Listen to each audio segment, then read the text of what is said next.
That's a very good question. David Mabvuramiti airidza kujeros jiri band.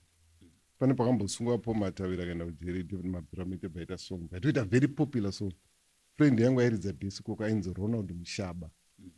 He was a drummer takaridza tese musecond band rangu rainzi Chikokoko. It was band number 3. 1991. Pazojoina jeros jiri band achiridza bass. Achiridza nana David Mabvuramiti. Pandrukuenda ndipo David Mabvuramiti has always been partially blind. Up to now he's still partially blind. Hapana pakanamatiro akasvinura. Kuti anga ari partially blind. Namanje is still partially blind. Hapana munamato akamboshanda.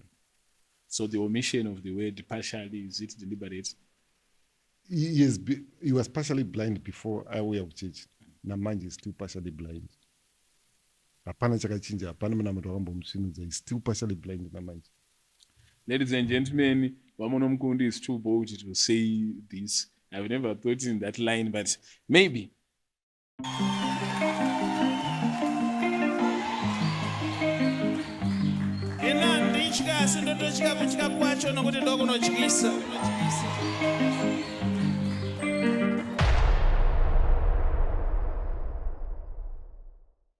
Euda Mono Mukundu Zigo.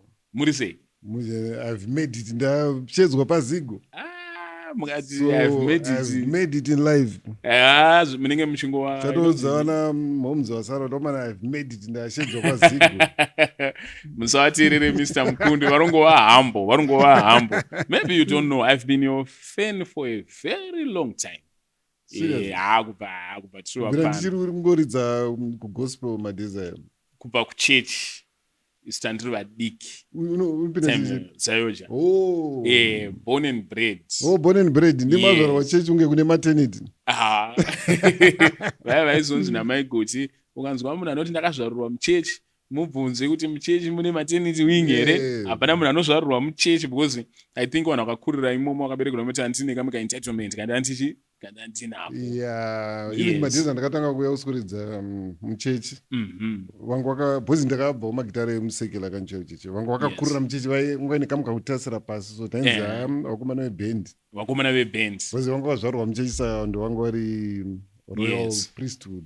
And then nichizofamba azona mapa media makurovawo chichi mavideo amuri kuposta quite educational. I've been your fan. Social media era yacho. Yes, nana Derek Mpofu. Tunaiti reclaiming your flowers. Reclaiming your flowers. Because before social media vanhu vaingonzwa fungisa achimba ofunga ndiaridza magitari vonzwa Oliver Mutukudzi achimba ofunga ndiaridza lead. Yes. But izvi takwanisa kuziva kuti no ndindiaridza lead apa ndindiaridza saka we are reclaiming our flowers. Pandakazopesana nemi pandakaona makusapota vana venyu veIntotown ndichiti mudhara yane copyright. Ndavana kublog. Ndati mudhara yane copyright. Ma feelings kamwe muchiti mwana.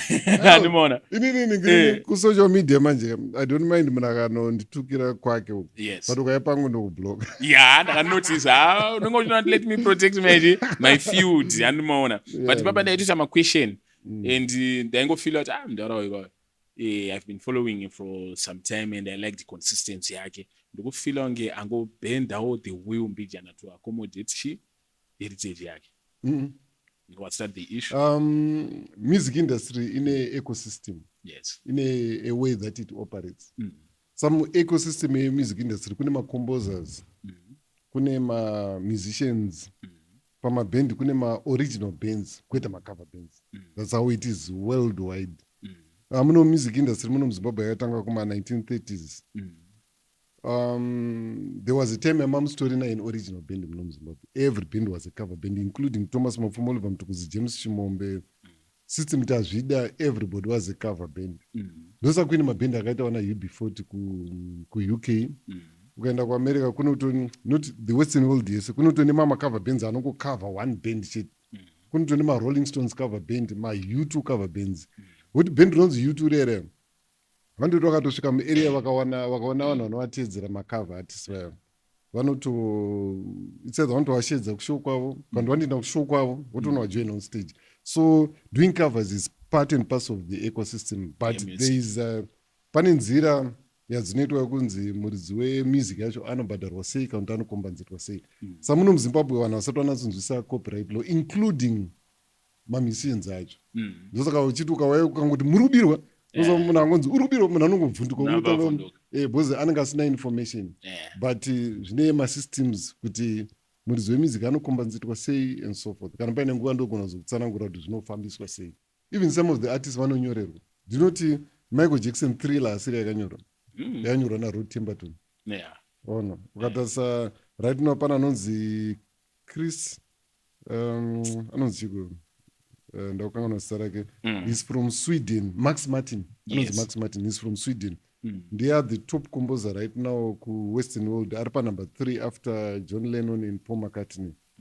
Is now worth 23 million out of writing masongs evanhu vese vana wrecking ball vana chii ukatarisa vanhu vese vari kupisa ku Western world right now vanonyorwa naye. Saka it's an ecosystem. Kuna mumwe anongogona kuimba but kunyora asingagoni. Of course muno muZimbabwe tina vamwe kuti anenge asingagoni kunyora but asingadi kuadmitwa unotora song yepanhamo but ndiye oinyora ona ozotanganisa nemunhu aiita same song yekuti waita song yangu but uyotaura iwe it's in the public domain because it's not public domain kumusic. Music yekuti zvakaita vana nhema musasa vaya kuti vakakombozwa pasi chigare kana kuti iwe ukanyora song yako iwo wofa nhasi 50 years after nhasi song yaito mupublic domain anybody can use it without permission. Kana namune simba ana kure vari kutrenda AI dziri mupublic domain. Chisingangoiti chinhu ndechekuti uzoti ndini ndainyora bhozi ukadaro wakuda kuvharira vamwe vanhu vese vakuda kuita yavo but ukaita yako version munhu akuda kuita yako version manje anofanira kukumbira permission. That's how copyright law works. So copyright law is it's a bit complicated but ndine wish yekuti mamusicians vazive but ndakatombobata nemama-law firms so kuti tibatsire kueducate mamusicians about copyright law but panouya vanhu 2-3 because mamusicians edu havauye kana kusina doro nechikafu saka tinisina mari yekuvapa doro nechikafu saka unoramba wangori murima manje. But mumwoyo mangu inini izvezvi makazara maplayers asina zvekuita hopo ndo vakatowanda maplayers is my instrumentalist. Would you encourage them also to follow suit like kuita zvinhu zvakafanana nezvo in total so that they become a cover band? That's a very good question manje because music industry is all about strategy. Music industry yakafanana newarfare yekuti nyange mukaita army ne2 million people munogona kurohwa nearmy ne500 people nestrategy. Saka music industry zvamunoita manje ka ukasanatsoita strategy yako nyange ukagona zvakaita sewhether you're a singer kana a player unofa uchitambura usina chinhu. Right now I can't mention my names because ndozotanga kutakaona mapa but I'm sure pauri papo ndozomamati sekuti unoti hey munhu anoimba uyu hey munhu zvese anogona but hapana kwavakaenda. Utasaona Japreza mwana ngaitoti Japreza nomubhita but ukataza Japreza wacho atoendi ona. Saka chinoitika kufanika kuri kuma-instrumentalist kunotone a serious problem pakuti muno muZimbabwe generally we've got a problem when it comes to nyaya dzekubhadharana not just music mabasa kwese.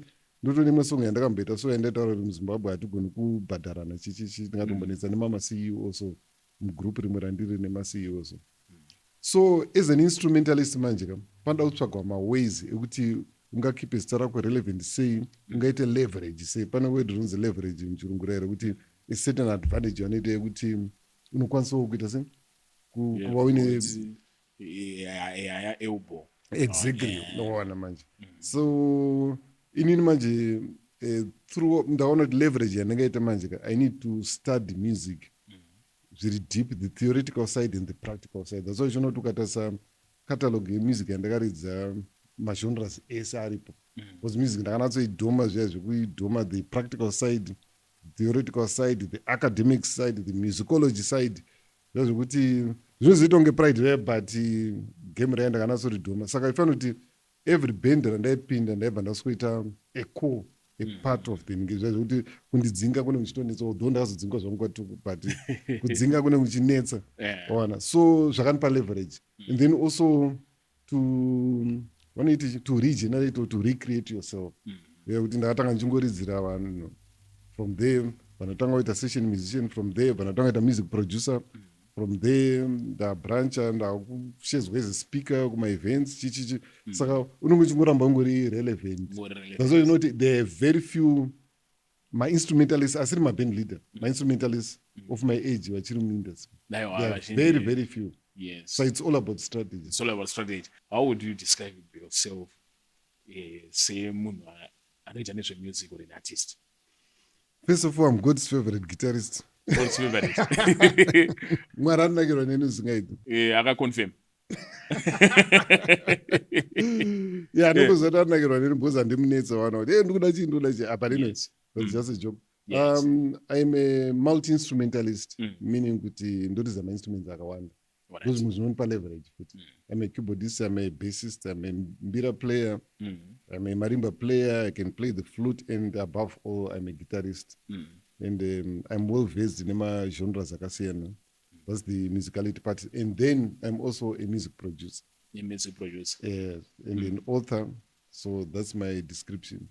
Kudzidzira zviri hard here kana kuti makango zvanga zviri mumuviri. Ukasanganisa chipo nebhuku. Yeah, panoputika. Because ndakasanganisa the street and the desk. Knowledge yangu yekutanga ndeye street. Then panotora knowledge street yabva ndaisa book futi pamusoro. Then yeah, I am. And can you accomplish music kunyazoricha mahaights usina kubvira wamboenda nezvebook? Still, ukatasa vese vanoolibva mutukudza vana chikoro chavakamboenda. Ndoya ndambotaura strategy yayo. Because ifani kuti kana uri kuenda kuchikoro you are just equipping yourself. Like fanaka isusu ma-session musician takasiyana nevanhu vakaita sana Oliver Mutukudzi pakuti Oliver Mutukudzi kana kuti japreza imusic yake. Saka iwe ukauya nokudzi ndoda kuti bhesi rangu ridai iwe kana usuggest. But ini ndiri session musician ndoenda kwa Victor unongononzi ndoda kuti lead yangu idai. Saka iwe kana pfungwa dzako wangobata zvikwadembo chete wautotadza kuita sei kupinda. So as a session musician manje you have to be well versed zviya zvekuti ndaso chonoti pasi pose hapana vanhu vanoridza kudarika ma-session musicians. Because ndinokuti ukaenda kwaThomas Mapfumo unosvikokwana nemo. Woenda kwaJakato unokwana nemo. Woenda kwaWingidi unokwana nemo. Because each and every genre ine ma-principles ayo. Netumutemo twayo netuchichichi. Saka kuti uzizive zvese zvinotora time unofanira kutonazogara pasi. So if I know the ma-session musicians manje haiwa vanenge vari pamberi in terms of musicianship. Ndosa ndichizopikisa nevanhu vaya vanotaura kuti ndo list yevanhu top guitarist ona paine Oliver Mutukudzi. Oliver Mutukudzi was a rhythm guitarist. He can't be considered for my best guitarist. Ona unzochinzi my best bass players ndeaya. Saka vanhu vanenge vangopika kwavari nengonzi anodambura gitari. Because kumizi chinoitika ndechoti kana usingaridze une awareness of music but hauna comprehension. Saka pane dzimwe nyaya dzousingafana kutombopindira. Kana yekunzi akapenga pagitari ndenyarara bvunza vanoridza. Ende ukabvunza vanoridza hatina kugodoka. Vanoridza takasiyana nemavhokalist ekudhansa vanenge achiti ndini ndakapenga ndini ndinowachisa vanhu. Una vanoridza ndotokudza kuti uyu anondikunda pakati because vanoridza uya tiri maninipisi takazvininipisi. So I think that's the same pamataura nawe awareness which I'm going to look at. Awareness necomprehension. Chikoro overall of course. Izvezvi unzi muna kudzokera kuchikoro kana kuti sezvechikoro kune kaphobia kari kuiswa muvanhu mbichana. Kana kakazara painternet manje. Saka akasvike kumusic chete probably kanenge akatonyanya kuti broader space yenyika kuti unonzi kuenda kuchikoro unoita accounting unoita engineering hande mustreet tingonoita se chikoro hachina basa ichi handinoona. Imi manje ndinoona kuti mukukoshesa futi chikoro at this time. Why is school that important? Or kungodzidza zvekuti even musician anofanira kungoita shungu sababa charamba tunzwa kuti vari kuchikoro anafungisai vari kuchikoro. Chii chakakosha pachikoro chatisiri kuona tiri vadiki choti probably mimi kudai munotoona kuti pane imba kuda kachikora. Yeah, choti muZimbabwe takapiwa pfungwa yeunzi chikoro ndechekutsvagisa basa. So ifanira kuti our education system yanga yakadesignwa nguva yana Smith nguva yeudzvanyiriri. Saka vanhu vaenda kuchikoro for the purposes yekuti vanoshandira varungu. Ufanira kugona chirungu so that unotaura nevarungu. Ugona maths so that unogona kuverenga mari yevarungu. Saka even education it was all about kunotsvaga mabasa. Saka ndopfungwa dzichine vanhu kuti unofanira kunotsvaga mabasa. Saka since hakusina mabasa akawanda munhu anenge akubvunza kuti uri kuenda kuchikoro unoitei hakuna mabasa. Uri kuenda kuchikoro unokwanisa kungohasila. But chisingaziva vanhu mainji kuti generally ukatarisa kuwestern world education iripo kuti ingokubengenudza ungova necertain knowledge. Ndosochiona kuti inini I'm just a guitarist handini but vangani mamissions aunoziva anoshedzwa like me kunopa maspeech kunoadressa vanhu vari educated 2018 ndakatonoadressa Michigan University for 2 weeks ndogara ndichedzwa as a guest of honor kune mameya kune maminista kune machi. It's because I've got something musoro ichi hachinongodonha murodhi ndakatochiendera kuchikoro. So education is for there to sharpen your mind. And ukatasa right now ku-Western world, most ma-athletes, ma-actors, ma-missions vari kudzokera bheki kuchikoro. Havakambosiya chikoro achiti chikoro hachina basa chi, but vari kudzokera bheki kuchikoro. Yaroshamsika nezuro Chris Brown achicelebrate degree rake, of course ranga riri theology. Ranga honorary ne?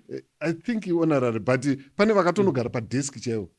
Ndakukanganwa mazina emusoro, but ndambe nditori nezilist racho revakadzokera kuti natsonogara padesk. Ma-athletes maningi inonoza kuti education inongonakisa songogara pasi, so pane munhu ari kumberi uko ari ngokuzadza education musoro mako, so pane ina enjoy education.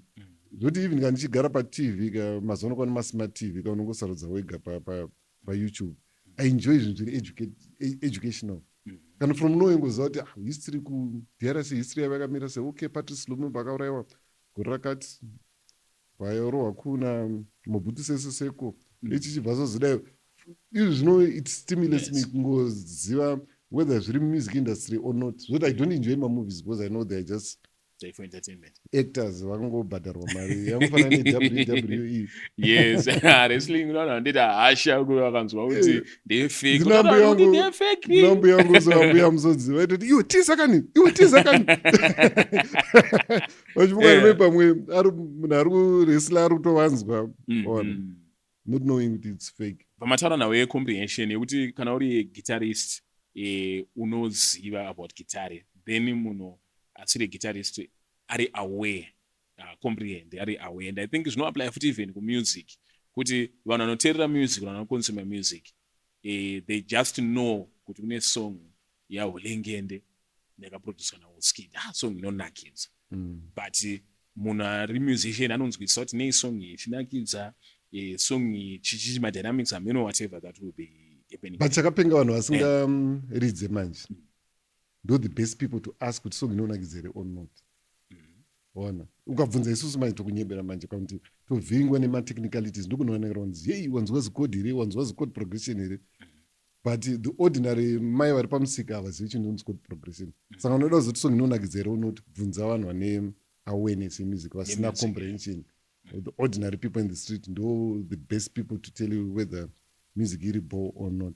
Saka awarding system yedu tomboti yemuZimbabwe tomboti kana manama awards ndeipi in your imagination yamunoona iri ideal kuti this is how we should award a musician? Tofana kushandisa majaji here ana Mr. Mukundu akadzidza about music, radio DJ anenge ari kumusic, oro ndatingoti vanhu ndavavote tobva taziva kuti ndiani ari kuwina kumanama awards. That's a very good question. And I like the way vanhu venama works because ndamboshanda navo under director Evas Mari, under director Nicholas Moyo. Ndakashanda navo a lot even manama kwachikoko. And the way they operate manje vane ma-categories anojudgwa nema-experts kuita ma-categories anojudgwa ne-the normal audience like People's Choice here. People's Choice Awards. And zvimwe zvinhu zvavanoongorora futi zvinoenderana nekuti vanhu vari kuda chii. For example, kana muchitarisa kuti ana maviews akawanda ndiani, obviously muri kutoreva kuti akaonekwa nevanhu ndiani, obviously makutodzokera kuordinary vanhu. So I found kuti it's very balanced. But zvinoitika manje kune nama nezima handiti. Nama it's not just for music. It's national arts. Ndosaka ichinclude acting, authors, machi. But zima manje it's just for music. Zimbabwe Music Awards. Saka I found kuti nama inongone very few music awards. Yozoitawo zvimwe but zima in a wide range. Saka itimes vanhu vanovhiringika kumulena kuti sei nama isina chakati, sei nama isina chakati, but vanoda kuaccommodate chi everybody else, ma-arts ese. Panini handisuda kuzoitwa ngezivhi ndiri spokesperson wezima kana nama. But chinoitika manje kuma-awards ukatarisa worldwide hakuna ma-awards asina controversy. Hakuna. That's why ipape Kanye West akanobvutira Taylor Swift akati aiwa Taylor Swift Beyonce yanga ine better video than yako. Ona pasi pose last time kuma Grammys Pane pakapiwa Ziggy Marley award vanhu vakakomplaina kuti mangomba just because mwana waBob Marley vekujamaica vese vakapopota. Saka pane kuti hakuna maawards asina controversy. Ndo one topic yekuti vanhu vanoonetsana. Waona. Saka the fact yekuti pane controversy does not mean kuti pakakanywa basi. Ingori nature pese panopiwa maawards angofana nebarika hapashayikwe kunongedzerana. Ndoremember ndiri kuprimary pane bandakamboita futi number 1 imwe musikana achibelieve kuti aifanira kuita number 1 akatondita unofarirwa nasei. Manje kuchikoreri pandeu kuti kufarirwa kwacho kutumwa manje. Inanotora drink munhu bafira bold ndiri kutumwa nasei. And also you happen to work with the band Oliver Mtukudzi, working with Oliver Mtukudzi, and that is one of maybe is the greatest export yatakaita. Yeah, not the biggest export ever. And my performance are from that time, most of them angangori live. Tinobvira tamboita zvemadiski kana kuti vanouya vachimba zvebendi momwe. Animoona. Now tine mabhendi atinawo. What would they learn from experience natuku yemabhendi arikochi izvezvi mazuva ano? Yeah, pana Mutukudzi manje munhu kana ida unatsogara pasi kudzidza Oliver Mtukudzi, there is a lot to learn pana Oliver Mtukudzi. Number 1, waiti ukaenda kushow zvaurunzwa paCD ndo exactly zvawaiunzwa pashow. Zvinoachivika izvozvo. Zvinoachivika mukapractice a lot. Because remember patakajoina band takatomboita maweeks tichimukira every day, munomukira kurehesa. Morehesa mobreaka for tea, morehesa mobreaka for lunch, morehesa mosvika ma4 mautodzokera kumba. Next day muchidzoka anti music yaita se yanatsobatana. Although izvo zvakazoitwa later because ndakapinda ichireplace anga arwara pana inzi Pilani. So saka first show ndakatoridza ndisina kana 0 rehearsal. Ndikatopedza gig rese ndichigaidwa nefesi wangu airidza madrums anonzi Bobby. So ndikatoti tichienda pakati apa ndisingatombozivi tikotombobvunza kuti ziwere unoiziva ndoti ndepi pambiri ndombotenga exactly ndiyonzi unogona kuitanga munhu anatanga apana vanonga vaifunga kuti hamene nyaya dzekutaurwa bonzi angorwara zvisina notice. Saka first show ndakaridza ndisina kana rehearsal but hana yangu yairova kuti ndichatemwa bosi kwatuku manje kwangu yanga siri bhendi rayatendwa nezvidhakwa chete. Kwaiatenda madiplomats, madignitaries, mapoliticians veri kudiviri vese varipo ipapapa, even vekuchechi. Saka Tuku ndiye japrizo wemazuva ano. Exactly. Yeah. Saka waiona vanhu vese and kune vamwe vainzwisa music yatuku to the last note and vanhu vasingade majokes. Ndiriona izvezvi mamusician vagadzira vari kuti maarrangements yekuti song yaNisha for example, ndingopa just say name so that people can relate. Nisha, or let me give another example, kana kuti Winky D, ndopani Junior Spraga, mamusician emazuva ano. So song iyoyo paunoinzwa yawakateerera pa their official song inozoplayiwa nelive band zvinenge zvakazonyanyosiyana muitiro wavanozozviita nokuti yakatadzwa but unoona kuti song inenge iri totally different. Is it something chekuti you would advise musician because maband wobva ndoona vanhu vari professional ivava kana tombota naTuku or anaJapreza or Jazz unana South Africa unoona kuti vanotrya kuridza song exactly zvainga iri ichizongosiyana kuti iyi ane ambience. Saka zvinhu zvamuno encourage mamusician. Any idea no matter how crazy it is igerwa zvinongwari unonakidza. Ona because ukada kutarisa pane mamatizi visho kuti vanoridza exactly like zvaitwa Oliver Mtukudzi, zvaitwa naBob Marley, zvaitwa naPeter Tosh vairidza exactly zveparecord but ukada kutarisa for example like Dube pane mamasongs ekuti mustudio inenge ingori chingoenda straight pashow zvimwe zvacho vanonga vakuitira for madances chikuitira madances kuti zvipindira nemadances chichi. Saka some of the arrangements anoitirwa for dances, some anoitirwa for the purposes yevariety kuti zvinhu zvinakidze. Panongoratidza kuti takapractice takapenga usati dherere. So sekutaura kwanoita kuti any crazy idea or any idea isiri yekupenga as long yaitwa zvine ungwaru inonakidza. Mamusician hobo anoridza kuchechi varipedzisira vazombosiyana nezvekuridza kuchechi but hatitoda situation yekuti titopedzisira kuchechi kwangu a breeding ground from mamusician but hatizoonawo mamusician anorambawo ari mumachechi achiridza zvichitoita se zvichitofamba. Chii chamunoona chiri kudzinga mamusician kuchechi kutanga nemi hatichambonyanya kuona kuchechi muchiita sei muchiridza. No, ini yangu iri different zvaya pauti ini ndakahedhuka. Talking of musicians why vachibva kuchechi nyaya kuti vanhu kuchechi hamubhadhari. Ona because no uchinzi God bless you. But ukaenda mushop you don't pay zvinhu zvawatenga nemablessings aMwari nema-God blessings iwayo. Ende mune muchingobhata bhaibheri richimonyororwa. Unozoti pane imwe chechi yandakambopinda yandainzi kashoma katakupai kaka. Kukanamata kanokwana. Iwe ndakanamata manje. Ndakanamata but kangakwani hapana kwana. Saka izvozvo manje zvinodisappointa manje because unongoziva ndikanoridzira artist akati ndinopiwa mari. Like kune maartist anogona kubhadhara zvakanaka sere vana Everton mulalazi including mukusecular world.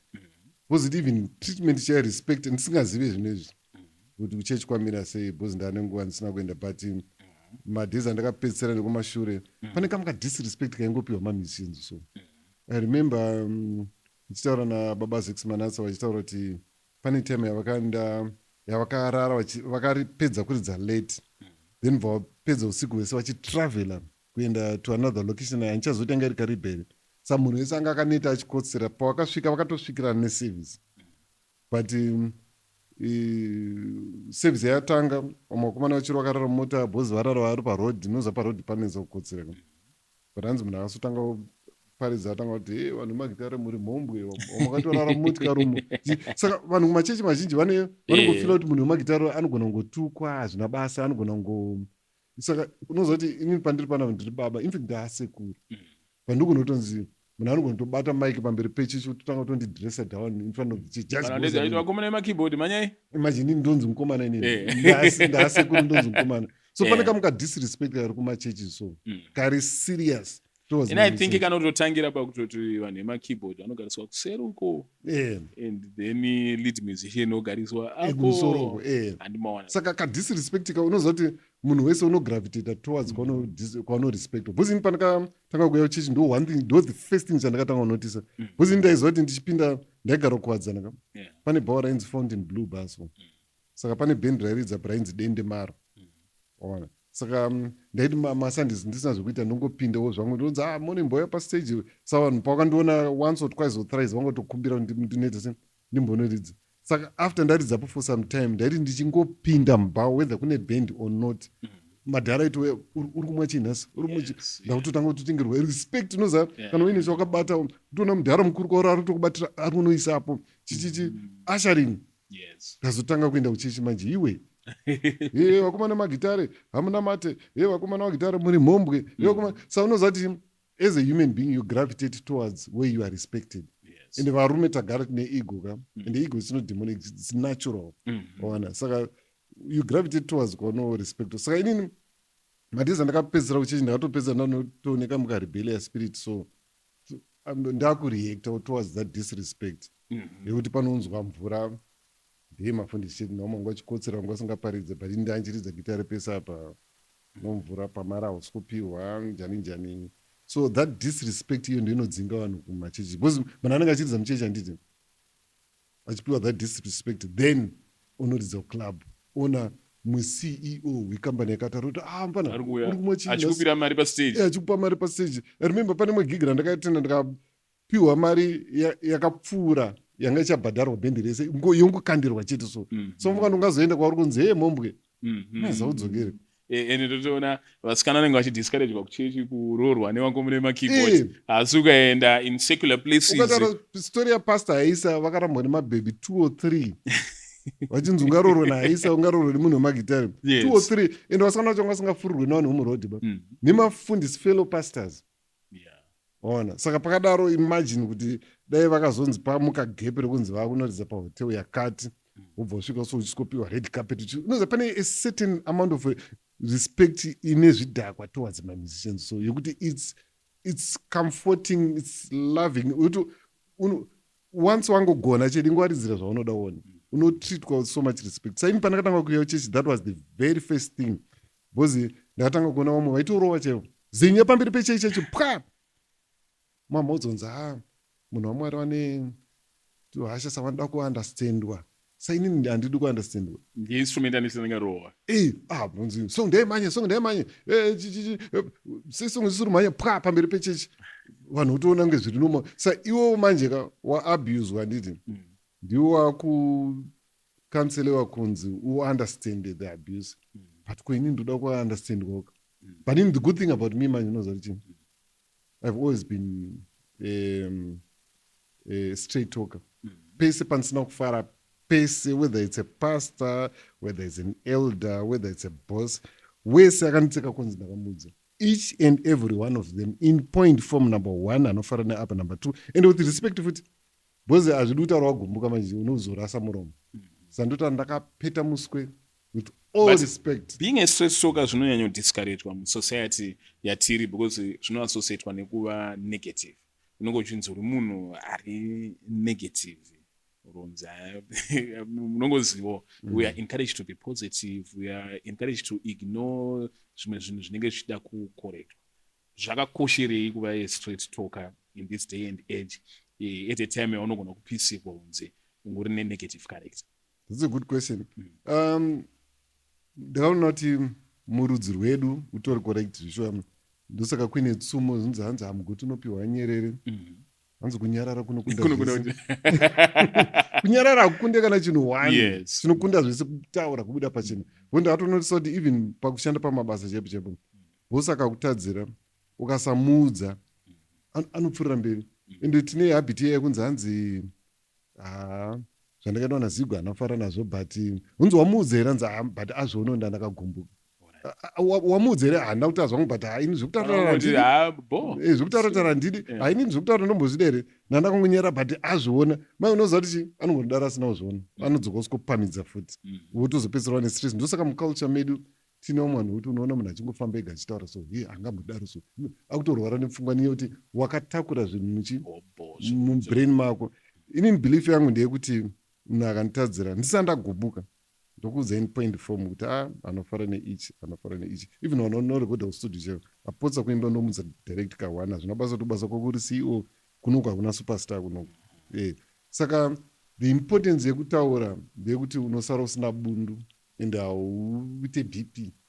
Ine handiite BP, handifunga ndingafenda kaita BP kana stress because ndotaura ende handirambasa kuti une nyembe dzakaita sei ndokuudza in point form but with respect futi. Ona iwo ukazogumbuka ukazoda uchinjiwo zvandataura ndiwo. So but basically answering your question, kubuda pachena kana usina kufara, it's healthy. It's healthy for your mental state, it's healthy for your heart foot. Because ndo panouya vana BP vana chichi vayo unopedza even kana wastroke. So unokubuda pachena kuti hamuna kufara nechakati.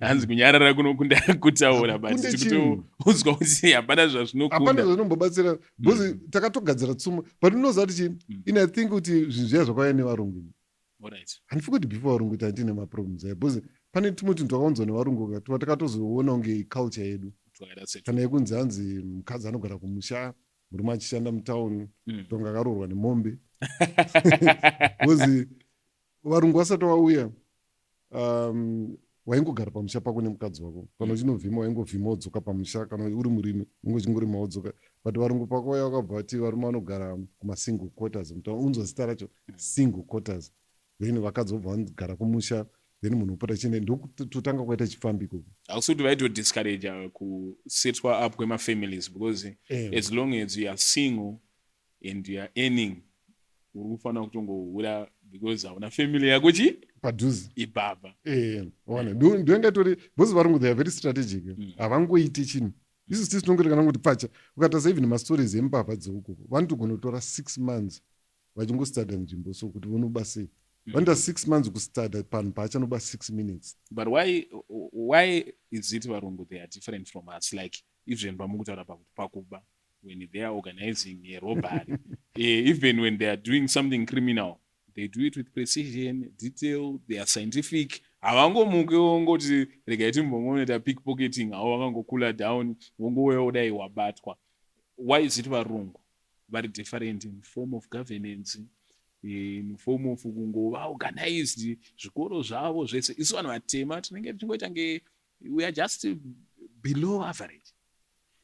Zvimwe zvacho zvakaunzwa even the way atakacolonizwa icho Because ukada kutarisa vanhu vatema pasi rose whether vari muno muafrica neveri kuwestern world vari kuwestern world vakaenda through slavery kuno but asi kucolonizwa kuno saka colonization ine kamuka kuchuna kainoita brain dzako so zvokuti unoiswa dzimwe pfungwa wamako ofunga ndiwazvifunga ndosaka ndichizoti free will is not free because pamwe pacho you are conditioned to think in a certain way utofunga zviri normal ndambopa example yekuti vakadzi vaigara kumusha varume vachigara mutaundi handiti takatopedza tatoone tsumo dzikunzi mukadzi kwaye anogara kumusha achichengeta musha but wozoonawo nevana vakafanana nasabhuku oshamiswa kuti ndepi rutambika because moms vanenge vari vega kumusha uko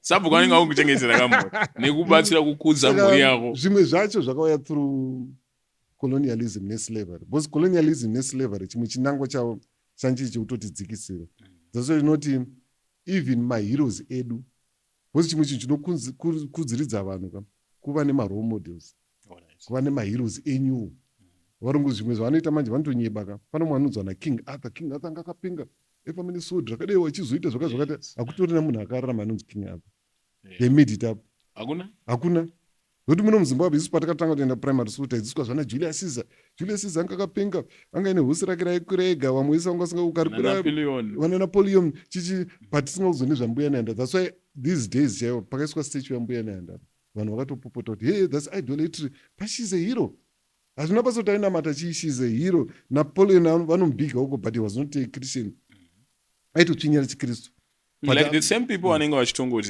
saka vanhu vatema vese vane kamuka kudespisa history dzavo tisu tega tinozonzi hakanganwai nezvazvo but majews every year vanocommemorate the holocaust ona so ndo zvimwe zvinoita kuti vanhu vatema tiite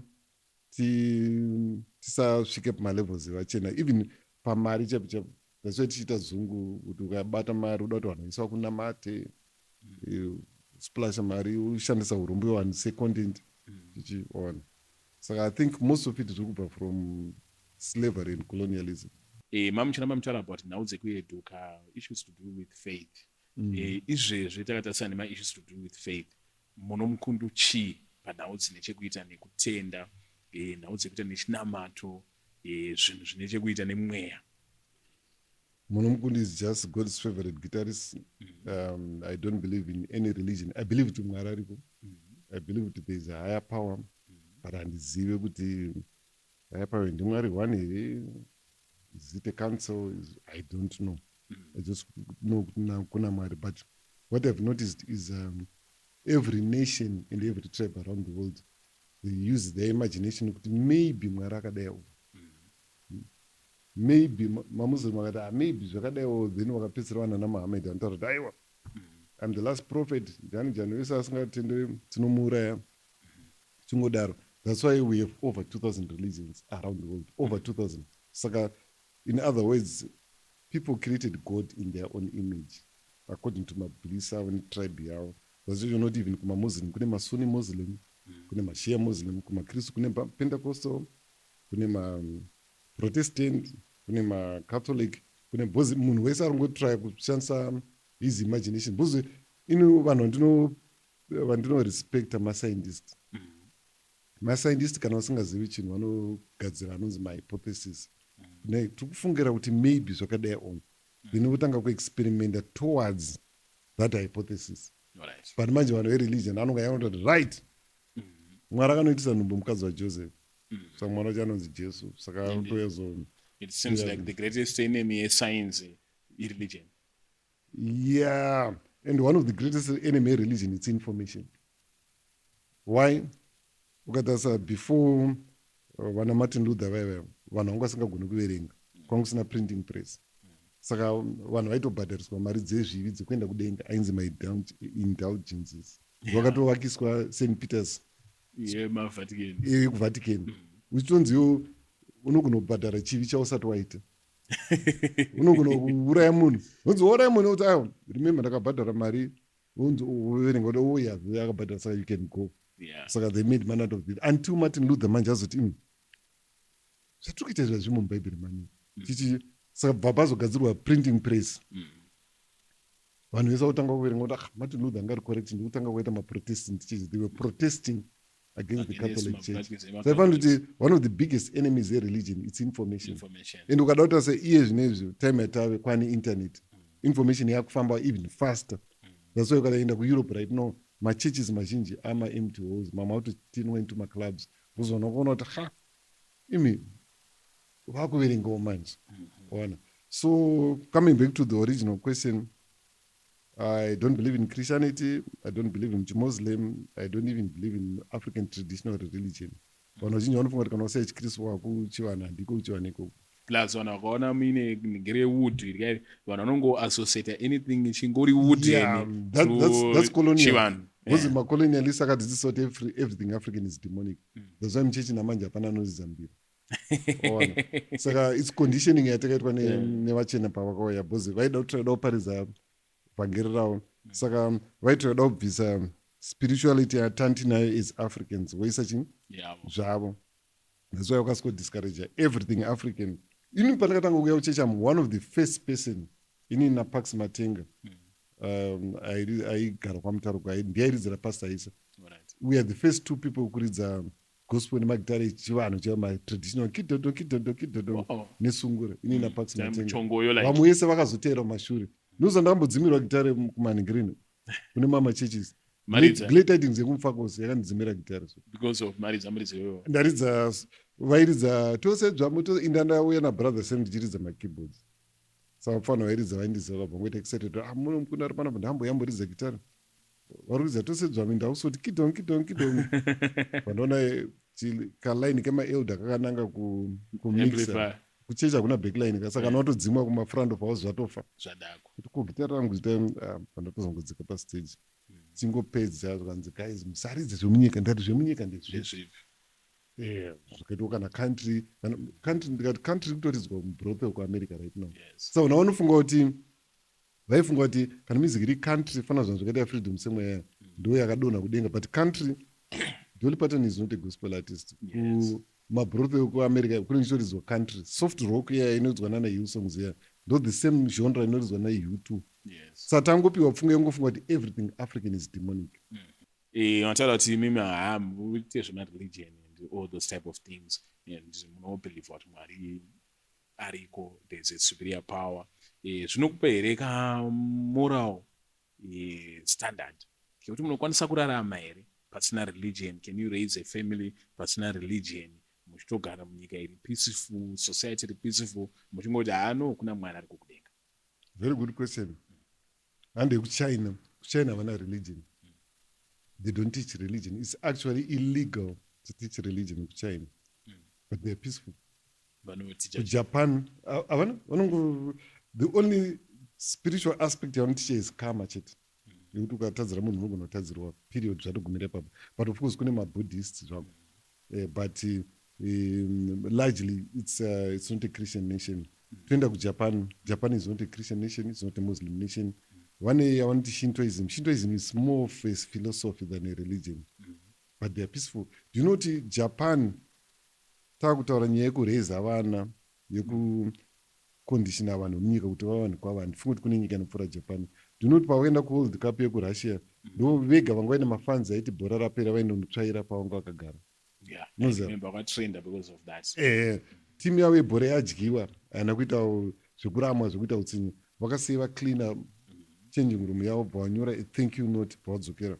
Ukaenda kuJapan paunomira pazebra paipa vana vachipfuura so ukamira vana vakapfuura vakamira uko vanoita karaini vese vaita bowdown kuti maita basa. That's not even religion. Hakutorina kana religion. Hakuna mwana anenge achiziva Jesu kana Muhammad kana mudzimu.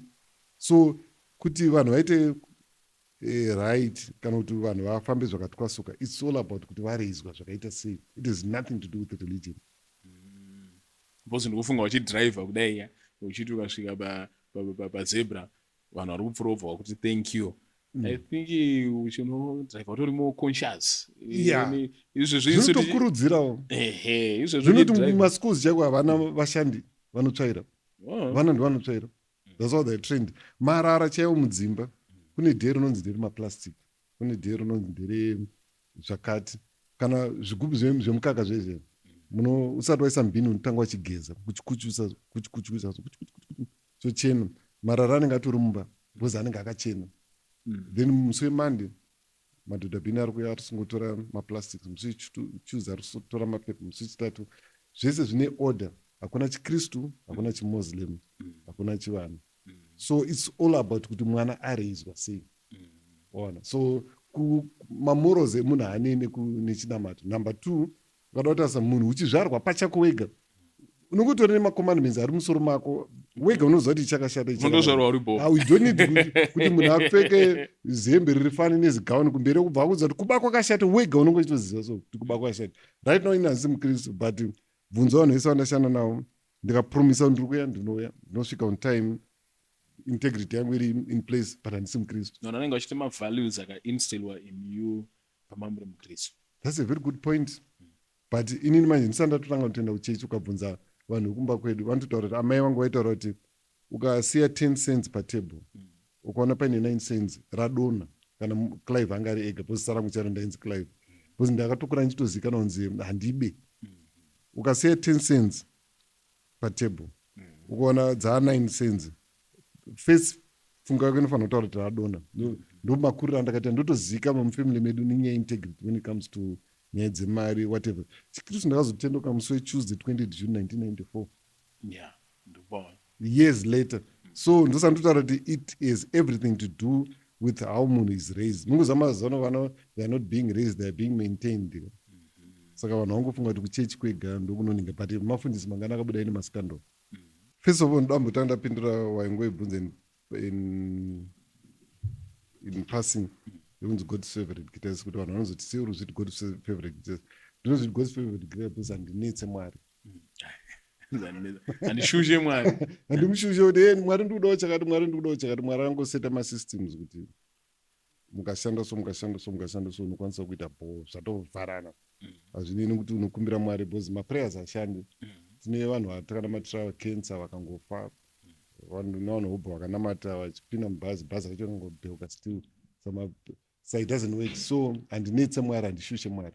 Saka Mwari anakirwa nini? Alright. Then otobvunza ongoti nadaro plus ukatoitawo munhu wekulinga naye asingangouye nemarequests.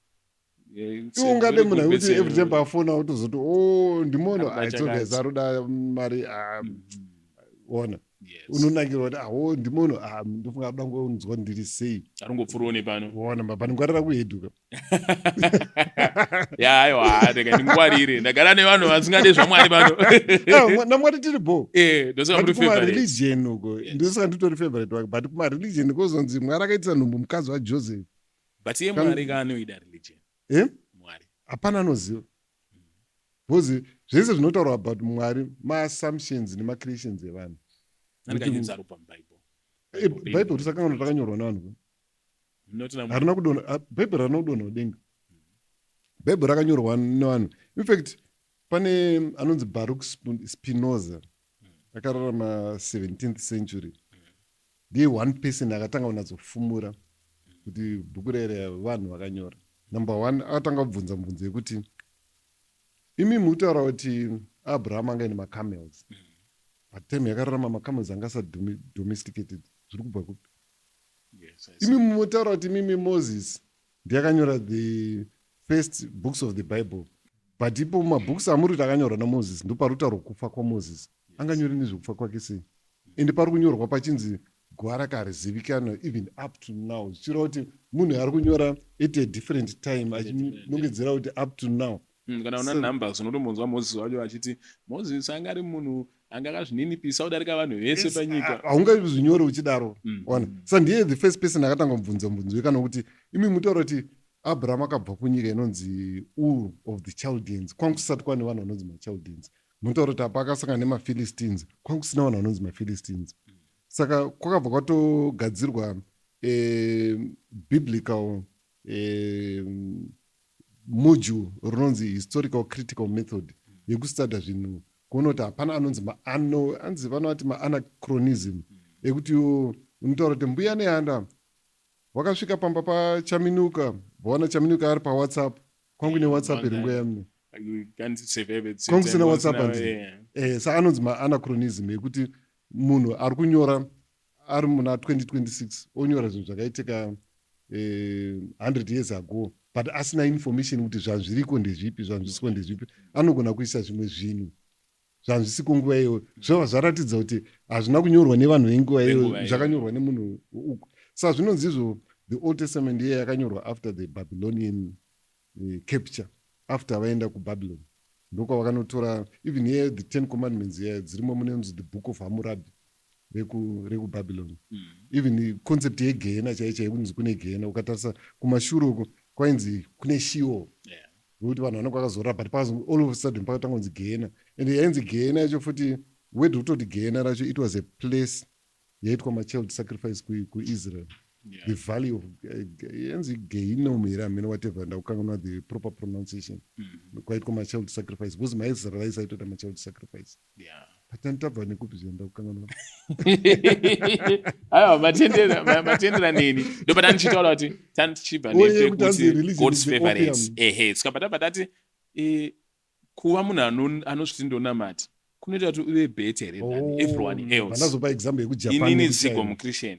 Rinani here pana mono mukundu anoti hausi because inini unozobuda kama kunzi marara nemasister ekuchechi. Inini handina kana story yandakambobuda chinzi ndarara nasister ekuchechi. But ordinarily, does it make me any better? No, it can make you even more violent. It can make you more violent because ukataza mBible Mwari ndiye auraya vanhu mokupfuura Satan.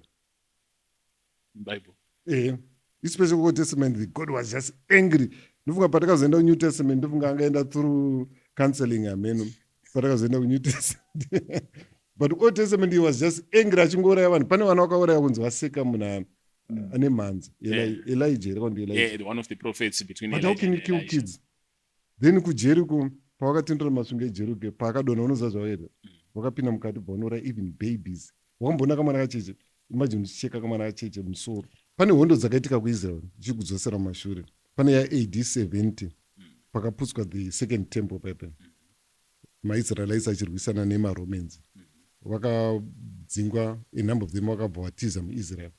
Then pane imwe yakazoitika inonzi hondo yaSimon Bar Kokhba from AD 132 to 135. Papa hanzi maIsrael ndo pakazobuda muIsrael. Papasara paipai pasina vanhu. Saka vakaenda kuEurope vakanoita intermarry nemaEuropeans. Vavaita more white. Vakaenda kuAfrica kuna naEthiopia vavaita intermarry nevanhu vatema vaita black. Muno muZimbabwe unozoti varimo vanonzi varemba. Varemba varimo muno vakabva kuIsrael vanhu ivavo. But vakaita intermarry nesu they became black. Ona. Saka vari muno muAfrica vazhinji vacho hanzi ma30% Semite. Vozito African. Then vana Netanyahu the same thing. Netanyahu harisiro zita rake chero. Ndakanganwa zita rake chero akatochinja zita kuti aite zita rechiHebrew. Saka pane point yangu ndepekuti vanhu vaya havasiro maIsraelites chaivo original. Zvokuti pamune muchiti yetu kumira neIsrael vachinobhomba kuPalestine vouraya vana vanobhomba kuLebanon vouraya vana voenda kunobhomba kuIraq kwavasina kudenwa. Tichitika pray for the peace of Jerusalem hanzi zvine gomborero razvinazvo. Vakagona pakuchuna brain. Munonzi unonamatira for the peace. Mutori victim. Mutori mavictim munonamatira for the peace of Israel. What about the peace of DRC? DRC unozoti kune hondo isingaperi yavasingamensheni kuMali, Burkina Faso, Niger kune hondo yemaMuslim fundamentalists isiri kupera. No one is praying for that. No, funny in Nigeria, Israel, we don't even pray about that, but we always pray for the peace of Israel. What about the peace of Nigerian South Sudan? South Sudan kune hondo right now vanhu vari kufa singaite. Unozati chiri kuitika panews ka. News hadzisi kungopa information. Dziri kuita condition people. They give you information and tell you what to think, what to pray for. Because munoita even kuchechi munochema maratidzwa picture yeJesu kunzi akatifira. What about mbuya nehanda vakasungirirwa for your sake? What about sekuru Kaguyu? What about makomerezi akafa muhondo? But uri kuchema ona picture yeJesu munhu akaurayirwa treason. Ndaita podcast nevakuru vekuJohn nemasowe vachitaura about the use of picture rababa vachiti kuvanhu shandisa picture rababa wako iwewe usashandise picture nani rababa wedu. Saka ndoweza kufunga the same thing yekuti it's so easy for me to idolize picture ra-ancestor wekuIsrael. Ndotori because ukaona uchitoisa a picture mumba wakariisa at a position yawakarisa urutorinamata in some sense. Hazvina basa kuti waripfugamira kana alright. Kunamata kusipfugama chete. Patinozoti your worship bebe. it doesn't mean kuti wati ndimwari, but in some sense kuti pachigaro pawakambogara izvezvi handiti nditombori muranda 1 wako. Saka the same ndikaisa picture kana rapresident, mapicture apresident apesa mumaofisi machi, itori some sort of submission yatinichiedza kuda sei kuvaratidza. So I find it so easy to put picture tomboti watiri kuti Jesu mumba white Jesus because angasiri murungu wake. But ragogo vangu vanenge vatotateguru kuda ndiritsvage ndiriise mumba. Chimboisa picture yambuya wako kurunzi waiwana kana ungogadzira neAI poya vanhu vekuchechi wobva kuti ava ndisekuru wasekuru wangu 3rd generation kubva kwakati nambuya nobva kutonzwa kunamata vakafa. But kuIsrael their holiest site unozva kuti inonzi the cave of Machpelah, ndokunonzi kune guva raAbraham, Isaac and Jacob naSarah whatever, vachiri kutoremekedza maancestors avo, but iwo ingozvitira kuzvitaura nobva kutonzwa kunamata vakafa wazodai watoheduka. Ndo same thing nevanhu vanoshora kuti hanzi paiswa statue yambuyani, hanzi Zimbabwe is going to be cursed nokuti maisa statue yambuyani, but she's our fighter zvokuti ainamata chii hatinei nazvo. Safaniti vanenge vachitika makateketera mukanamata zvokunamata zvainamata zvina basa. What did she do for the country? She fought for the country. Ndamhepi kuti akaramba kubhabhatidzwa bhozi akanzi tikakubhabhatidza tokuurai zviri nani obva aenda kudenga vaaramba, and I'm happy for that. Sekuru kagubva wabvuma ubhabhatidzo ubva wapiwa zita rinonzi Barnabas. Ndino kuti Barnabas zvinoreva mbavha, wabhabhatidzwa ubva wapiwa zita rinonzi mbavha, but angari mbavha ndiani varungu varungu vanodemonize munhu even convert. When it comes to those people they are so strategic, havangoite chinhu. That's why uchiona kuti even the way yavakatitraina nekuti condition symbolism yavo is deep. Wezi kuvarungu wambona Putin achitaura chirungu kuUnited Nations kana painterview, but unozvati anochigona kana even handisana munhu aitaura chirungu, but unotonzwa anochigona kana Macron wekufrance anochigona because kwavari symbolism yavo kutaura language yako its power. Zvinoratidza uri murume wakapenga, uri kutaura language yekumusha kwako. Anotoenda kunhingirini kuUnited Nations utanga kutaura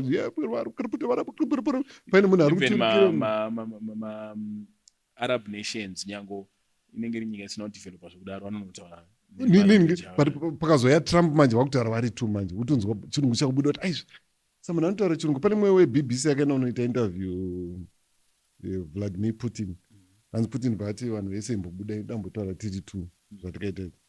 Sanzi ndakavhunduka kuti ari kudzinga vanhu kuti ataure chirungu. Aiwa angasingazoda ndotaura chirungu, hanzi ari kudzinga vanhu, saka anozointerpreta ndiani vanhu vabuda patanga kutaura neEnglish achamusa kuti aizvo unototaura English. Saka point yangu iri pakuti kuwestern world zvine power kutaura language yako. That's why you know pama-American movies kamera inongonanga pa-American flag for no reason. It's not for no reason, it's for a reason. But isusu takaconditionwa manje kunzi kutaura chirungu manje ndokwakapinga, unzi wakanzwa iri chirungu chakaputitsa pepe. Nokuti ndikachikora chirungu panapa inoswera ma-comment section inenge yakatsvuka vanhu vaitaura kuti manzwere munhu achikora chirungu but kumavet kutaura language yako ndokwakatopenga. Isusu right now takutorambidza vana kutaura English, kutaura Shona. Mwana wangu ataura nge hi gogo chichichi ona. That's how we are conditioned. Saka chimwe chinoita kuti disrespect as black people is symbolism yedu as black people ine kakuzvitarisira pasi. Vanhu kunozoti vanotishwa even body language, how to greet. That's why unoti American president akamhoresa anobva kudai kudherera kuti uri mufana. Ona but hatizvizivi mai unobva mira wakadai this one is a protective body language. Uri kuprotecta my essentials kusika rudzi. Saka uri kutya iwo angara wakadai inonzi men spreading. Saka mumind mako chemo uchiona munhu akagara like that step yake inotokuradza power. Isu vanhu vatema takazvininipisa. Saka varungu they took their time to condition us. Nezvi takukolonizana tega more pasina varungu. That's why takurambidza vanhu vedu kutaura Shona, kutaura Ndebele, kutaura Chikalanga, takufunga kuti kutaura chirungu ndiko chako. So those people are very strategic. Ndosatataura even pakuba chepo havangori kana wangobasa ungoti bwa vandogara pasi. Saka for us to be decolonized, even pakatibira inonzi pakatibira Africa yacho they didn't just come haphazard leave No. zvisina order Wakatogara chakadaro Berlin conference. uri kuba wakadai iwe uchiba nesaidi iri iwe uchiba nesaidi iri. That's why uchiona kuti even pavanotaura history chaipo panonzi Hitler ndiye munhu anga akashata stereki akauraya 6 million Jews, but vanhu vangani vakaurayiwa paatlantic slave trade. Vangani vanhu vangani vakaurayiwa naking Leopold kuDRC, more than 10 million vamwe vachichekwa maoko ende vachiurayirwa kunzi hanzi hamusi kunatsokata rabha yakakwana. Vangani saka isusu manje we don't sit down and think critically. And chimwe chinoita tisafunge critically unozati chii, our education system. That's why kwangu group A system group B system. Group A system yaiticha maleaders, yaitraina maleaders. Group B system yaitraina vashandi. Alright, vashandi have been kind kuti vashandi, yaitraina maslaves. That's why waona kuti education system yapromota memory, kuti ungomemorize. That's why taitichwa maparts ehwiza vasitema clouds, but tichikrema, but vane varungu vanodzidziswa how to think, how to solve problems. That's why unoti university ine vanhu vakadzidza but ari dununu so, but akadzidza etunzani tone madegree but ukagara pasina kutaura sese hapana chiri mumusoro. They can't critically think. Ukangomupoza atogumbuka. Iwo zvafanana even mucomment section vayesa vari kundituka vese hamuna critical thinking, because kana uine critical thinking ndikataura zvasingafari, you simply put up your fact period, tatopedza. Togona kutogara tese takapesana uyanga tichitomwa tese tii. It means we are thinking. But ukaona uchiti munhu akakuti Jesu akaurayirwa treason, wobva aiwa akatifira zvivi, wobva toti hauri mbwa yemunhu chichichi, aiwa uri kunditukirei. It's called ad hominem kupsychology, yekuti uri kutuka munhu, not to attack the idea. But pane point yangu kuti ndisanyeyorasike ndepekuti as black people we were conditioned, saka kuti that colonial mentality ipereka since yakaunzwa nekugarwa pasi, because vanhu yakagara pasi. Wamboita zveberlin conference, pautoda kuti tiite maleaders anogara pasi kuti tingaite sei to decolonize nguva dzevanhu. Pane pawakambonditi hanzi mukuru arasika zviri legendary. Ndakazoreply pane pamwe pandakanopa speech, ndandiri guest of honor paNational Gallery. Amene kana wakaiona pandakapa speech ndakati no, pana vafana vanga vakanditi ndakarasika zviri legendary. But according to every religion munhu wese akarasika. It depends kuti kushandisa campus ipi. Because kumamuslim makristu makarasika, kumabuddhist makristu nemamuslim makarasika. Saka munhu wese is going to hell according to somebody else's religion. And there are over 2000 religions. And pamusoro pazvo vakakolonizwa nemabritish vakaita makristu, vakakolonizwa nemaarab kandi vakakongwa nemaarabs vakaita mamuslim, like the northern part yeNigeria. Saka at times religion is geographical. Depends kuti wakazvarwa. Because ukazvarwa kuIndia hazvishamisa kuti uri mubuddhist, ukazvarwa kuPakistan unongozvarwa uri mumuslim, ukazvarwa muZimbabwe unongozvarwa chinzi panapa tiri mahwisiri watomukristu. But did you choose it? Zvafanana nezita rako. Did you choose zita rako? No, wapiwa zita bva wapiwa religion, but you spend your life defending religion yawakangopiwa. And unodzidziswa uri mwana mudiki, wadzidziswa uri mwana mudiki, anything chawagamuchira, chawapiwa unochigamuchira. Zvafanana kuti mamuslim anobelieve kuti Muhammad akaenda kudenga nehosi. Does that make sense? Logic, yeah. Kuna munhu anoenda kudenga nehosi. Do you know why it's not making sense? Wazvuzwa wakura. But ndikaudza mumwe munhu asingazoi chiKristu kuti kune nyoka dzaitaura mubhuku raGenesis. Kana kunzi iwewe wairumwa nenyoka, kuti upore waifanira kutarisa nyoka. Rumwa kauitarise uone kuti unopona here. Kana zanzi Noah akavaka ngarava, then kune mukadzi dzakatravela from around the world dzikaenda kuMiddle East. Mwana makangaroo akahopa from Australia to the Middle East. Mukadzi dzaita tsvina mumota mungarava vaifamous. Pane podcast randera naShadai, and I was asking the question kuti Bible Jesu akati faith as little as a grain of mustard seed, as little as a grain of mustard seed, inokwanisa kutaura kuti gomo iri ibva pachienda apa. And we've got pastors, we've got clergymen who claim that they've got faith, or this man was a man of faith. And I'm not a man of faith who make a little grain, which means the least we can get from any pastor. It should do wonders. But that time we move a mountain there. Good. You know the way on Benin, when Kenneth Copeland. Yes. Kenneth again. Vane makuru akaona. Yes. Vanhu vakaudzwa kuti ndakunamatra usamwe mapiritsi. Vakafa. Oh. Yeah. ende pane vakatoita research vakatoona kuti vese vainamatirwa vachinzi tapora vaya hapana vakapora vakafa vacho hapana zvakamboti zvafana kuti muchechi nongomira ndotaura kuti right ndikuda vanhu 20 vanobvisa $500 mese mucharopafadzwa in a week, then in a week nothing happens, then poitawo one angoitawo kadhirika kafa ndiyega anopiwa microphone. What about the rest?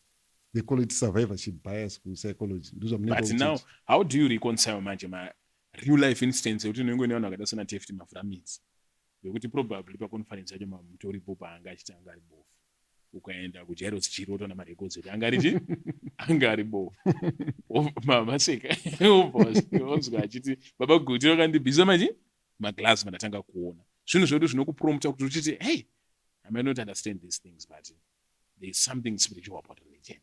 That's a very good question. David MABVURAMITI airidza kujairo zichiri band pane pakambosungwa po matavira kaenda kujeri David MABVURAMITI baita song baitoita very popular song. Friend yangu airidza base koko ainzi Ronald Mushaba. He was a drummer takaridza tese musecond band rangu rainzi Chikokoko. It was band number 3 1991 paazojoina jairo zichiri band achiridza bass achiridza nana David MABVURAMITI.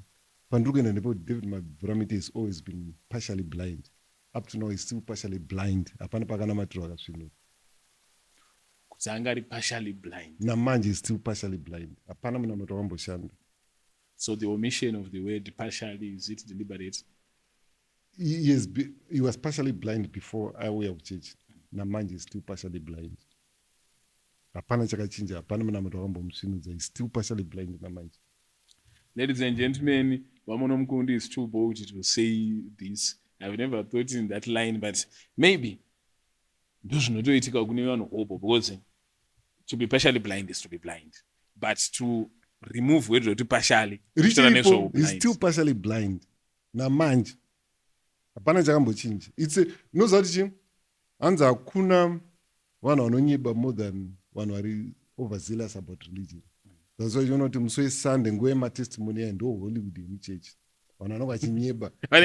Nasista wakadana nedhara wakapiwa mari vanokuudza kuti ndakanamata Mwari ndikamuudza kuti ndoda bhenzi yakatopakwa panze apo. Wakainamata wakapiwa bhenzi. Ungaudze Mwari zvekuita iwo kuti Mwari ndoda bhenzi. Hakuna zvinhu zvakadaro.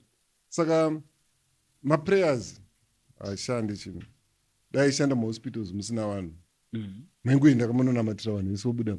Vangani vakanamatirwa cancer vakangofa still. It doesn't work. But ndisati tapfuura mberi kadangobuda pachena kuti I'm not trying to condition people to live their religion. That's why uchiona kuti papeji pangu handiposte zvereligion. But ndikauyawo papost tikapa so ndofanira ndaudza ndikati I don't mind any question. Ukandibvunza zvawabvunza hako but hamudi kumiskotwa. Handidi kumiskotwa chete. Kana watorwa out of context. Kutorwa out of context. Ndaitonesa nemufesi wangu tichi bhozi pane podcast yakaita achindibvunza about Wingi D naJapresident. Ndikuzonde panyorwa thumbnail yakanzi munhu ari kutaura muZimbabwe muna ma-international artists, but anyway, it's a story for another day. But ndandikutaura nyaya yekuti matestimony ndeyekunyeba. That's why uchiona kuti muchikristu mune kamukangovhundutserana so. Nikangotyisana. Muprofita anotaura kuti mangwana kuri kuitika chakati zuva dha pana chaitika. Uzomunzwa paningwani profeti akataura kuti pari kuitika chaunzi you don't understand the prophet. Ndindisanzwise manje. Ini asinganzwise prophet ndini here kana kuti prophet wenyaya nyeba. Amune muchinzi. Kana vana TB Joshua yaya kuti anotaura kuti Hillary Clinton ndiye achapinda mupower dha vadyiwa naDonald Trump. Kuse asina kuona kuti imba yake building yake ichadonha pakafa vanhu. Joyce Meyer once admitted that she's not very sure about what happens in the afterlife. But she said, at least it's safe to be a Christian because ukazowana kuchinzi Jesu anga ariko, Mwari anga ariko, gena ririko, unenge uri kusafe side. But ukazowana zvichinzi hazviko, still unenge wararama a life nema benefits anoenda Christianity. Mamutyo here kuti manje mukafa munogona kuzowana zviriko. Hana yangu iri pazero. Why? As somebody who reads. Saka ndanosoverenga unoti iro bhuku racho rinotaura nezvegena and whatever. It's just rangonyorwa nevanhu. It's just written by people and vaishandisa my-imaginations avo. So it's the same thing as a Muslim telling you kuti ukanozviputisa pane vanhu unonopiwa 10 virgins. ungadopiwa 10 visions bhozi ndo manhingiri navo. One vision chayo unozati ma1 tisingadonyadzira zvedu sereki ma1 what about 10?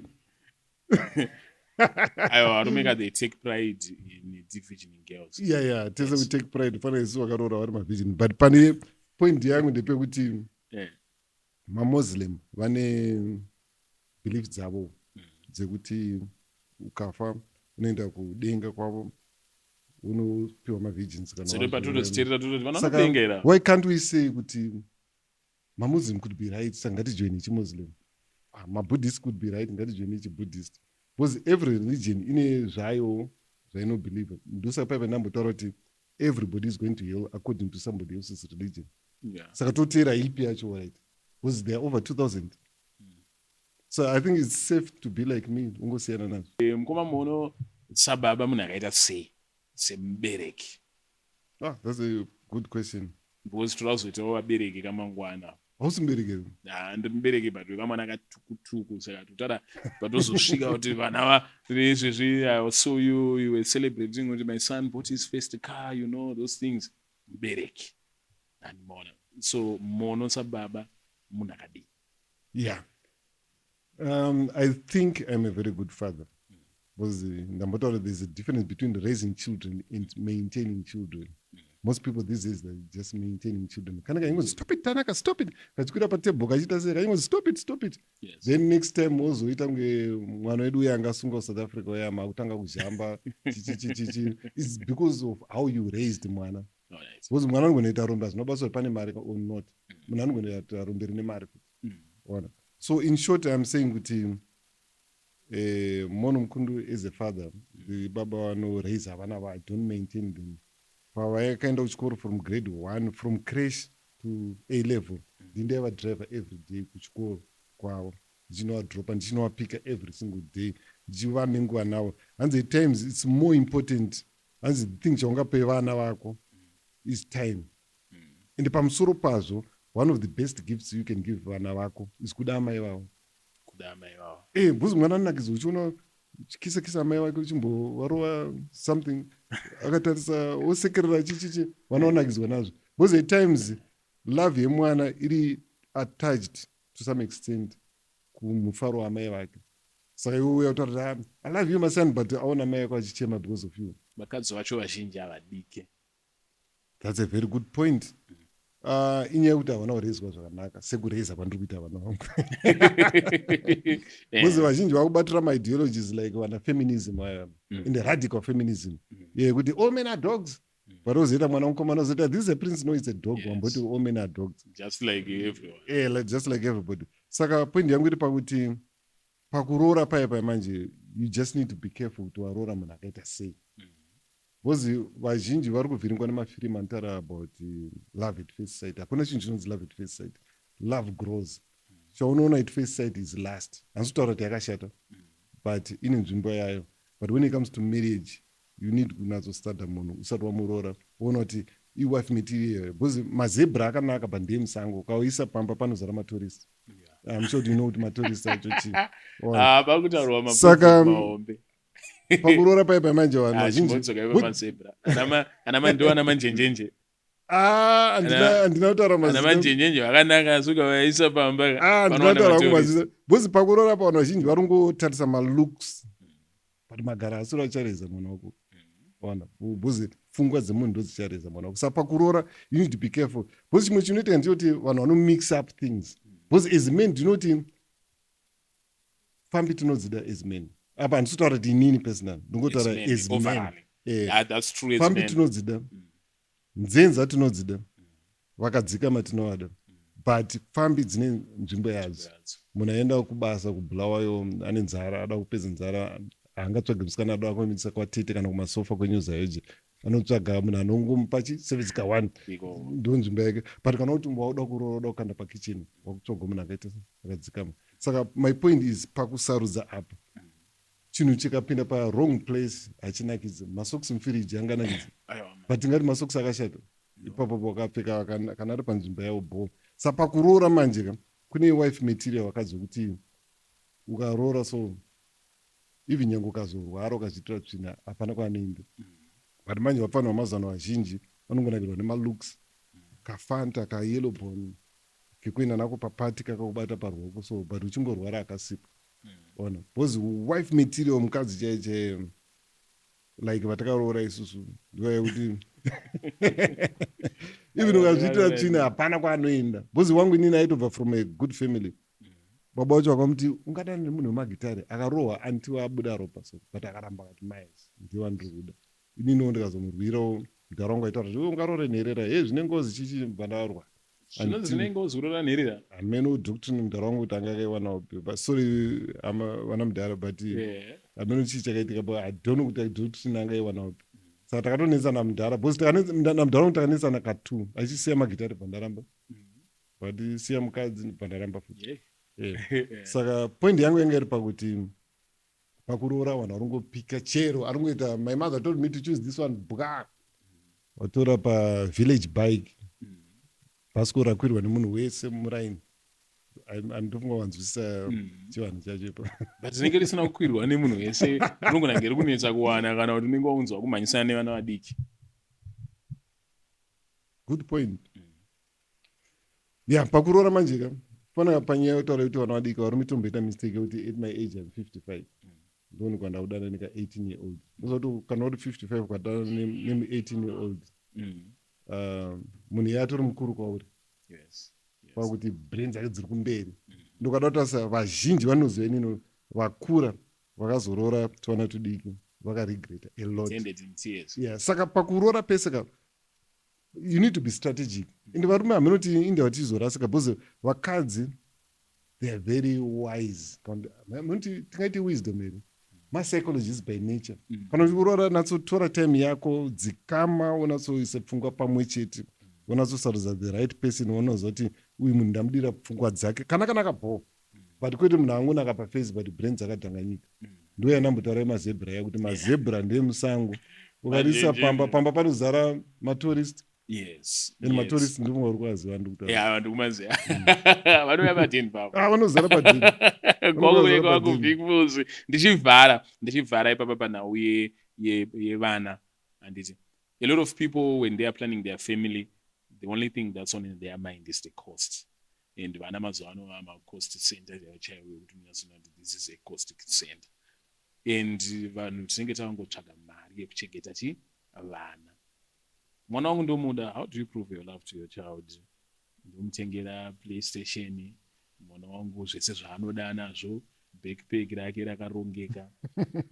But those children, they always turn out to be something else. Kutange vasina kurerwa. What do children really need? Parents or man? Unoorohwa. Mazuva ano hawacharohwa. Yeah, but kurohwa ndaita kunge joke, but it's true. Akaita musikana zvandakurohwa. Vanatsvaka vaenda varohwa. Musanakirwe naye kulegends naita achikujambisa ndaimurohwa akaita musikanzo. Hanzvadzi yacho ndairohwa. Because naturally munhu akashaya guidance nekuziva kuti chakashata ichakanaka anoita wild. That's why ndambomention paipa ndikati vana vazhinji vamazuva ano they are not being raised, they are being maintained. Saka yawataura yekuti yanzi atengerwa chakati atengerwa chakati, that's maintenance, that's not raising. Raising ndeyekuti mwana akapinda panapa so vanoti hey mwana akakudzwa zvakanaka, havasi kutaura breakfast yadya, havasi kutaura school fees yekuchikoro chinodhura, vari kutaura mavalues akaiswa mwana. Saka chine basa mavalues. You know anzani wekuamerica akagadzira nzvimbo yaitambira vana stereki yanzi chii? Disneyland. Anzi he was very rich. But I drive vana kega kuchikoro yanabutaura ya. So one of the most important thing is to have time nevana. Ona. Kwete kuti nongita baba anongosvika usiku mukabudira makusenseni. You have time nevana. It's one of the most important. Kuti mwana anozofila presence. Because mwana akashaya baba pamba vanoita anonzi ma-daddy issues. But ma-present fathers ari kutaurwa ane time nevana, ma-new millennium fathers atiri kuona ndo vana The Rock vanenge vachiiswa makeup nevana. Zvino zvainterpretwa kuti that's being a best dad. Uchitamba nemwana uchipfeka zvihembe zvemwana musikana uchijamba muchiji ndo time nevana here yacho yamuri kutaura.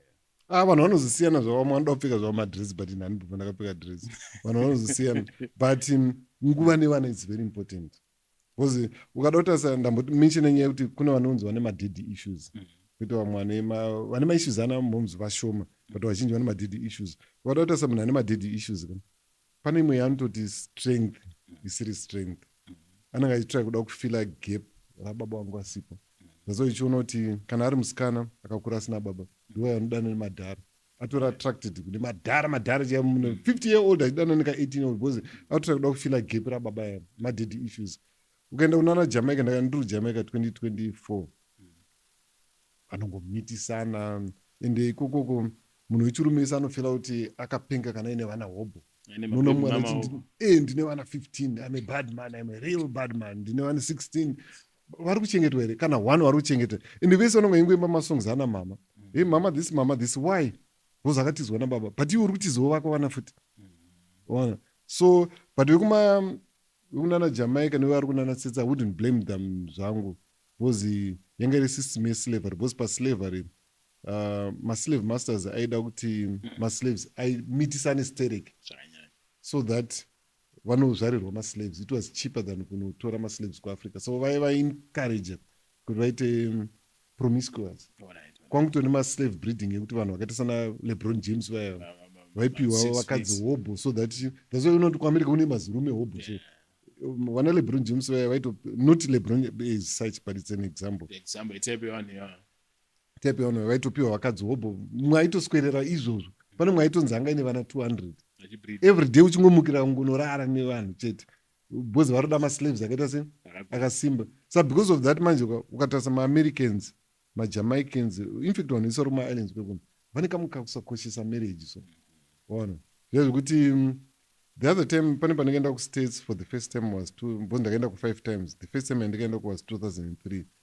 Ndaitonzi nemunhu une more than 50 years in marriage, is it taboo to divorce in Africa? Zvaitomishamiso kuti munhu wamusician havana needs yekuita 15 years uri marriage. Munhu wamusician unongoita 10 years paanenge angoti chembere mazama donho wobva tsvaga kamuka 16 wotichovha futi mazama angodonho wakupika kamu. So aitoshamisa kuti is it taboo to divorce in Africa? No, it's not taboo, kuti tichine mavalues chete. So ifanira kuti point yangu iri pakuti vanhu kuwestern world manje vanhu vatemaka vakavhiringwa nenguva yeslavery. Saka vari kutonida healing ende havanambobvira vaenda through counseling. Saka dambudziko ratakuita kuno ndiri kuti takuvakopa manje, tiri kukopa madofu. And quickly varume hobho chinoita kuti vave faithful kuvakadzi kwavo, kutya Mwari, kwavanenge vachiti the fear of God, the religion, Christianity, maungiro eChristianity mumusoro mavo. Imimi zvese izvo zvazvimo mamuri, but you profess faithfulness. Chii chinoita kuti musanotya kutapira kwayo nyika? I disagree with you kuti vanhu vanobata vakadzi vavo muchibhozo chikristu, because kuna vanhu vanobata vakadzi vavo bhosere vasiri makristu kunge inini. And poita ndakashanda nemamafundisi airo vakadzi vekurova zvezvo vari mafundisi aio vatobira pamberi pechechi. Mukadzi aine akazvimba ziso akagadzirwa musoro hesta ichivharidzira ziso rere, zvanzi muona mukadzi wangu uyu anochena zvikuru, akazoda unyibira kudiwa pamberi vanhu urasa manhingi mudenga. So but isi vebhendi tenje zvati mhomzi wakarohwa nezuro. Saka kana ndichinzwa zvichinzi chikristu chinoita kuti munhu atye Mwari, indaiona mafundisi anorova vakadzi, pandiri doesn't make sense. It's not true. One indaitoshamisika because ndandabva magitare mubhawa, ndabva kurwira mukadzi wangu ada kudzingwa padheni, nokuti mukadzi wangu unozati ukaenda kuchechi kwavo because achiri mukristu, ukaenda kuchechi kwati vakadzi vakarwirwa nevarume vavo simuka, she will be the first one to stand up because I fought for her. Ndikamira, anoziva kuti anything I am prepared, murume wangu anogona kundifira anytime, anoziva pandandisiri mukristu. Ndauya kuchechi ndiri kuona mufundisi ari kurova mukadzi kuti zviriko zvinhu zvakadaiwo. Ndakatombotora nguva ndichifunga kuti mafundisi ese anorova vakadzi until ndazotanga kushanda nemufundisi ainzi Gurupira. So ndikaona kutone mafundisi anotodiwa vakadzi vavo like this, because pedzera ndakamuona akati guys I'm feeling incomplete ndisina mukadzi wangu again, ndinotora mukadzi wangu ndati sakunitone mafundisi vanotoda vakadzi like this. But what is the motivating force kwamuri? Good question futi. Marezerwo emunhu period. Ndosa chinzi makudziro anoitwa mwana ndo anoisa mavalues mumunhu. Mwana akakudzwa in environment yekuti anoziva kuti moms vanorespectwa, mudhara anorespectwa, mukadzi anodiwa, vana vanochengetwa nokura nemavhara. Ndambopa maexamples ekujapan. Japan havasi makristu. Yes. But I think as a country, it's one of the best countries when it comes to values. So religion is totally out of it. Religion is totally out of it. Mr. Mono, because of our time. Zigo. Thank you so much. Zigo. I think I negotiated my way to freedom. And with that, we are out. Ladies and gentlemen, it is very, very easy to forget the grave sites, or rather say, pakaradzikwa vadikani vedu vanenge vatisiya, mostly because tichangobva mudzinhamo, tinoenda spenda mari yakawanda, uye tine ma-school fees, tine ma-rentals, tine ma-troubles of life. Saka vadikani vedu ana baba, hanzvadzi, madzikoma nambuya vanenge vari kumarinda, marinda avo anongokanganwika osiwa achiparara. But as you are watching this video, I'm here to remind you that it is a good thing for you to build a resting place for your loved ones who have departed. And we have got a partner in doing that. Vanonzi Dreams Granites. Vanotogadzirira matombstone, one of iri ramuri kuona iri randakagarira nemamwe mazhinji avanogadzira, from as little as $250 to as much as even above 1,000, a design of your choice, rinokomunicata zvamunoda nemwoyo wenyu. Unokwanisa kunyorerwa unzi a father, a mother, a grandmother, whoever it is, kana kuiswa picture rinenge raka-inscribwa in the granite stone from Dream Granite. So abatei panhamba iri kubuda pascreen, moita mapayment terms kana muri vanhu vasina cash, but kana muri kuda vanhu vanongoda ngobhadhara ka1 in a very, very short time anenge vapedza tombstone renyu. Kana muchida rengosvika muchinyamura rinenge riripo. Kana muri vanhu vemalayby, zviriko futi madeposit etc. Munovawana parugare bus stop. Kungovafonera mamamburuka parugare bus stop, munotopaona, munovamangovaziva. Contact them on the numbers that are showing on the screen and you will be good to go.